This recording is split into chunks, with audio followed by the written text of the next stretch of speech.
Hello everyone, welcome back to another episode of Technologyglance. Today in this video, I'm going to guide you through how you can change display to light mode on TikTok. So let's get started. Firstly, open TikTok app in your device. Then tap on your profile icon if you haven't.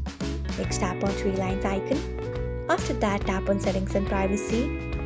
Then scroll until you find display. Next tap on it. After that, you can see the option of light, tap on it. So this is how you can change display to light mode on TikTok. Thanks for watching. If you found this guide helpful, we would love it if you hit the thumbs up button below. We upload great new tech tutorials like this one every day, so do not forget to subscribe to our channel and hit the bell icon so that you will never miss another update.